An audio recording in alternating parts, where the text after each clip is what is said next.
What's going on, everybody? It's Ricky with Video Homicide, and today we're going to be covering a film that I watched last night. That film, of course, my first rental off YouTube, for a matter of fact, The Conjuring 3, directed by Michael Chaves. Now, the first two Conjuring films are directed by James Wan, who is, the creator of many franchises, successful franchises like The Conjuring, Insidious, Saw, different things like that. Of course, I was a little skeptical knowing that James Wan was not directing this film because, in my opinion, I think that the way that the Conjuring films go in terms of how I like them, I think I like the second one the most, and then I think I like this third one, and then the first one. I don't think the first one's that groovy, although I do still enjoy it to some degree. Now, The Conjuring 2, I fucking love. I love that movie. I think it's so crazy. I love the opening. That's the thing that these movies do good. They do these really good openings, opening scenes before the credits roll. And like for instance, I don't remember what the first film's opening thing was. I think it was the Annabelle thing, but the second one was like the Amityville Horror, like DeFeo murders. I thought that was amazing. So moving into Conjuring 3, it starts off with another case where the Warren family is doing this exorcism on this little boy, and I think it's really well done. I think that, I'm assuming you've seen this fucking film because it's going to be filled with spoilers this here video, but the way that little like redhead kid was like on the table and he was like kind of twisting around like a pretzel and all that, I just thought that was really well done. It didn't look phony. I mean, I'm sure like it wasn't a fucking contortionist 8-year-old boy. It could have been, but if it was CG, it was done well. I will definitely say that. I thought it was really well done. I liked the way he looked. There was even like, that Chucky moment where like he's in the bathroom and he comes running out with the knife and all that and stabs Buddy in the leg. I just thought that was all really fucking cool. And I really liked, what was the character's name? Arnie, who was like the little ginger kid's sister's boyfriend, who was basically like take me instead to the demon in this little boy. He's like, take me instead. So of course the demon just like boom takes, leaves little Arnie alone, or leaves the little ginger kid alone and goes into this Arnie guy. And I think one thing that this film did, and it's my fault, it's everyone says this over and over, don't watch trailers. Sometimes you have no fucking choice and it just comes out of nowhere and you're just like, what the hell is this? This looks good. And then boom, The Conjuring 3, and you're like, fuck. Now I've seen everything in the film, and that's it. The trailer to Conjuring 3 does spoil a lot of stuff, in my opinion, and just, pointless. Like, why the fuck show some of this shit? I just thought, no bueno, just fuck trailers, I wish they could do it without showing shit, you know what I mean? Like, take, for instance, like, the Jaws trailer, or, trying to think of another few. Anyway, like there's tons of movies out there that do it right without giving away the whole fucking, heavy duty plot points and different shit like that. And like the thing is, like the waterbed scene, like I knew what was gonna happen there as soon as it got to that part, And like when Lorraine was on the edge of the cliff, like I seen that shit coming from a mile away. But goddamn, man, I thought it was pretty well done. Okay, I will say that. One of my bigger problems with the film is something that kind of happens in these types of movies, where there's too many fucking stories happening at once. So you have like the story with Ed and Lorraine and the ginger kid's family with this Arnie guy, and then all of a sudden they go to like this other town where there's this detective that like is connected. Oh, that's what it was. So like Ed and Lorraine find underneath the house a witch totem, which is like this crazy looking fucking thing with like human teeth and the whole 9 yards. It's just like a little tiny statue type thing that people put there to curse people. And Ed and Lorraine are like, send photos of this to every police department, see if we can get if anyone's seen anything like this before. Of course, detective calls them up. Yep, we've seen this before, so now we're on to this story. And it's just like, fuck, how many stories are we gonna get into here? But nonetheless, I did enjoy the film, and I really think that it is worth the money. Like me and Kayla, like we had our little date night, like with a movie that, like a bought movie. It was kind of like going to the movies, but not as effective. Apparently here in Ontario on Friday, I think drive-ins are going to open. So if The Conjuring 3 comes to the drive-in, there's a slight chance I may or may not want to check that out again. Although I still have the rental on YouTube for like, what, a day or something. $24 is kind of rough for a rental. You know what I mean? It should be like, if I don't get to own the film, it should have been like $5. You know, and I am down with renting movies off of YouTube, but I think it should be a little longer than one day for $24. Like, I know they got to make their money that they're not making at the theaters. I mean, I don't know what's going on in the fucking States or in other provinces in Canada, like if you can go to a movie theater, but I'm fucking jonesing here, man. I want to go sit in a fucking, in a nice chair, recline back, and fucking greasy ass popcorn, and just watch a good film, you know? And that's kind of the cool thing, like, not the cool thing, but like when the first lockdown kind of happened and stuff kind of came back, all the movies that you were seeing in the theaters were like all retro films. So, you know, like fucking they were playing movies like The Thing and fucking E.T., whatever it is. You know, I don't like E.T., but I love The Thing. And for those of you out there that are like, you know, not into like the whole Conjuring type universe, just take my word, just watch the second one. Watch the second one. If you like that, then go ahead, watch the third one, watch the first one. All those Annabelle films, they're kind of fucking throwaway. You know, I thought they were all kind of throwaway. I seen one of them, my brother suggested it to me because he's like 6 years younger than me, so he has like a different type of taste, although he's seen a lot of like really good stuff with me. But he was like, check out Annabelle Comes Home. So I watch it and I'm like, yeah, it was decent, but it was just so much more of the same, you know? And I like the idea that, you know, the movie kind of took place with like these babysitters and inside of like the Warrens' like little demon room, like with all the stuff. And, you know, that was fine and all that. But I'm not into like something's like there's like a dark corner in the shot. Like, let's say this is the shot, right? And the guy's like walking, he's like all scared looking around. And then you got like a fucking dark corner. You know something's going to come running out of that dark corner and grabs them. That's the problem with these Conjuring films, in my opinion. Like, because you know when someone's going to like it's almost like they have the shot set up. It's like, oh, there's the shot where like the guy's like over here, and then you know as soon as he looks this way, something's coming from this way. You know what I mean?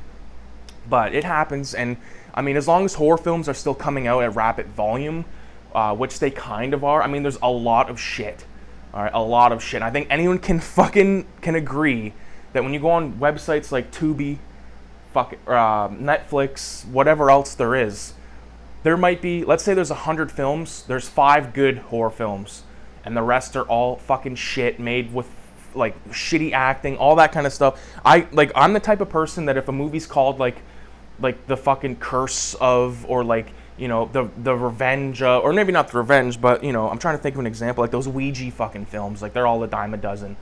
I think one of the movies that sticks out to me in the last, like, I don't know, maybe 5 or 6, maybe even up to 10. Oh no, it was definitely not 10 years ago, but like maybe 5 years ago, there was that movie Slender Man, and I thought that what they did right was they had like likable characters and stuff. And I mean, Ed and Lorraine, what's their last name? Warren. Like they're likable, and I think his name's Patrick Wilson, and I like Norma Bates. I know her as Norma Bates. So, and I think that lady, the fuck is her name? Vera Farmiga. I think she's a really good actress because she can play the Lorraine Warren. She can also play the Norma Bates, where she's like a, you know, like, and this is my opinion, Lorraine Warren is like a fucking, like a crazy fucking spiritual type person that has like no fucking humor at all. And then there's Norma Bates, where she's just like cracking jokes, like not giving a fuck. She's like a powerhouse type chick, got a business, all that kind of stuff. So I don't know, I think she's very versatile. And Patrick Wilson, to me, I don't think I've seen him not act the same way. I'm trying to think of, you know, me and my brother talked about this recently. Like, I think he's been in 3 Insidious films, 3 Conjuring films. I think he's been in a couple of the Annabelle, so let's just call that 2.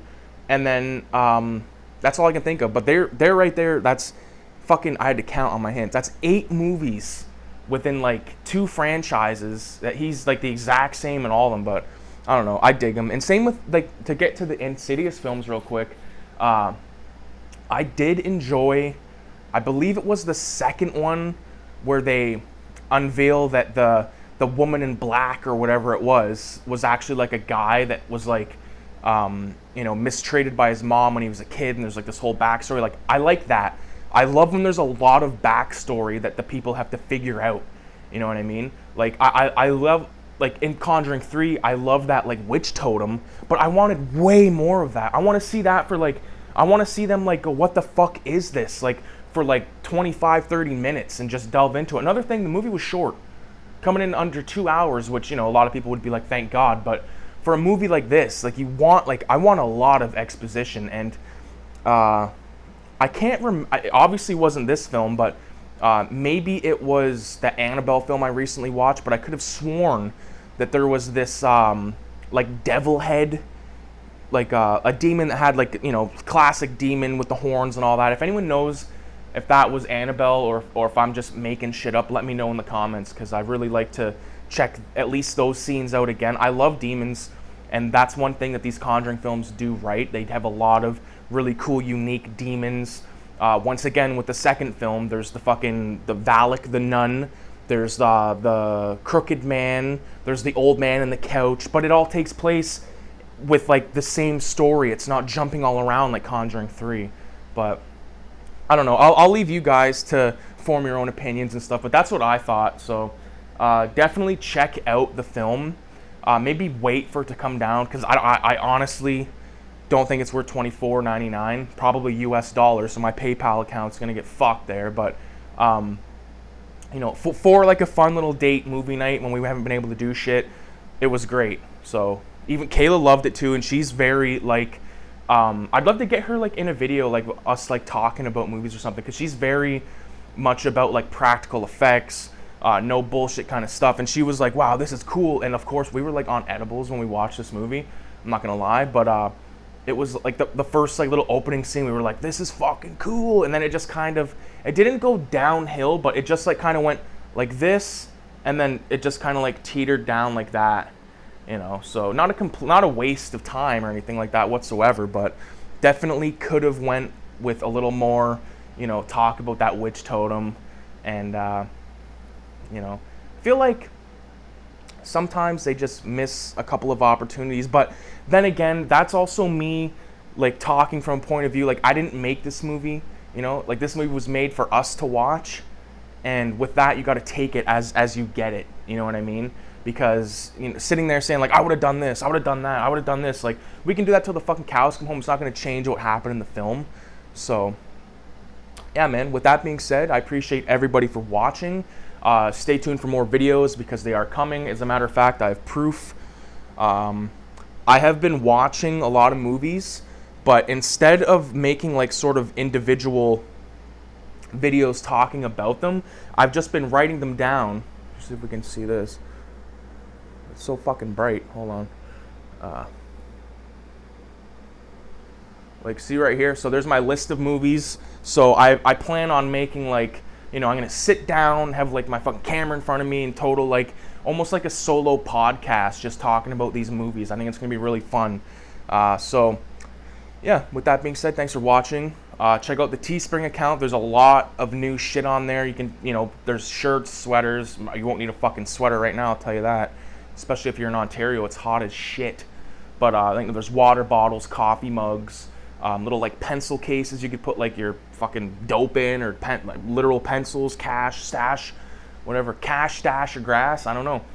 What else is on there? I think that's pretty much it. There's a couple of backpacks as well. I've been trying to get hats made, but it's just kind of a bit of a pain in the ass. And I know when you go on the Teespring and you'd be like, wow, like 25 bucks for a shirt, like holy fuck. But honestly, dude, like if I make it any cheaper, like I'm only making like $6 or $7 per shirt. So if it's selling for 25 bucks plus shipping, so like call it like 30 bucks, 34 bucks, I'm only making like $6 off that. So if I make it any lower, I'm not, it's going to be like a waste of time, like, you know. So I appreciate anybody that does check out the shop and pick something up. Yeah, link will be in the description. But anyways, not trying to fucking make this into like, buy stuff off me, man. But I feel more comfortable that way than being like, hey guys, I made a Patreon, and if you could support me on, like, no, I like, maybe one day that might be a fucking option, but right now I'm having fun. I don't need to be paid to fucking make videos, okay? But I do want you guys to at least check out the shop and be like, yo, bitchin'. Even if you don't buy it, just, if you go like, damn, that's kind of fucking sick, appreciate it. So yeah, we're gonna leave it at that. And this has turned out to be way longer of a video than I anticipated, but I had a lot of fun doing it. It has been a while since I made a video, And like I said, this little podcast thing that I'm going to be doing is coming soon. And I appreciate anybody that watched like the House of a Thousand Corpses fan art video that I did, because I have a lot of art that I want to showcase in a video, but I kind of want to make character descriptions and names and stuff. That way when I show them, it you know, instead of just being like, here's a picture of like a fucking Grim Reaper that I drew, you know, I want to be like, this is fucking Jerry the Grim Reaper, and he's like a fucking prick, and you know, he's a motherfucker, you know what I mean? He fucks mothers, you know what I mean? But anyways, yeah, without getting too vulgar and violent and vile and greasy, I'm fucking sweating just standing here because it's so hot. I got an air conditioner, but it's might as well be like that air conditioner right now, since it's so hot outside, someone might as well be standing over there in the corner with a fucking straw going, you know what I mean? But anyways, thanks for watching, and adios. I'm gonna keep making this fucking video longer, god damn.